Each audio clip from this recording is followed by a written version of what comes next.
Republicans are currently holding a press conference with family members of hostages taken by Hamas. So I was wondering if there are any discussions between Democrats and Republicans of perhaps more aid, and if it's not more aid, what else can you do to help those families? I'll ask Vice Chair Liu and Mikey Sherrill to comment too. This is the height of hypocrisy from the Republican conference.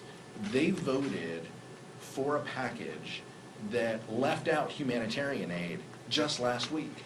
By the way, an extremely partisan plan that is not going to become law, that blows up our deficit, and ignores the humanitarian crisis that they acknowledge. The Biden administration has been incredibly focused on defeating Hamas, getting the hostages released, and providing humanitarian aid. We hope that our Republican colleagues share those same goals, but it appears, based on the vote they had last week, as well as the press conferences that they're having this week, that I'm not certain that they share those values. But that is what we are focused on.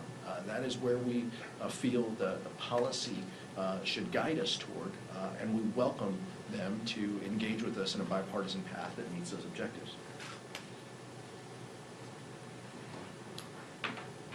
So I've spoken to family members of the hostages, and what I heard from them was that the current bombing plan is not going to free the hostages.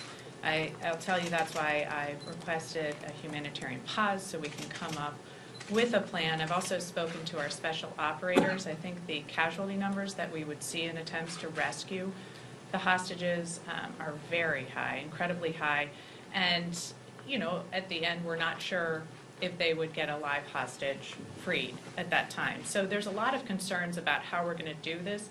What we need to do is put pressure on Hamas to free the hostages.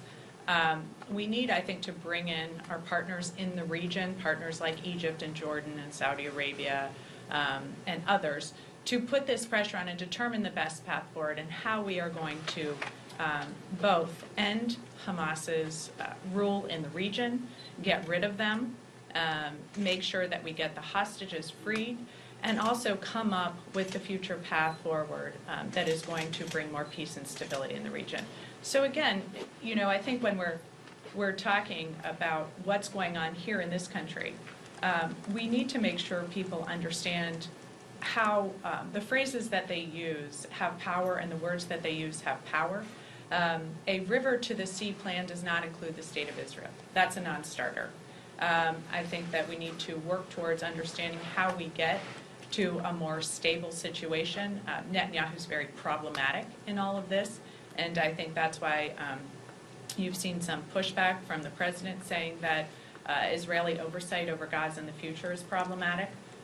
So these are all of the things that it's not just a U.S.-Israel discussion. It's partners in the region who need to do more to create a better situation for security and stability in the region. They simply have not done enough. And much of the funding that goes into Gaza, for example, I think simply lines the pockets of Hamas and does little to help the actual people of Gaza. Thank you.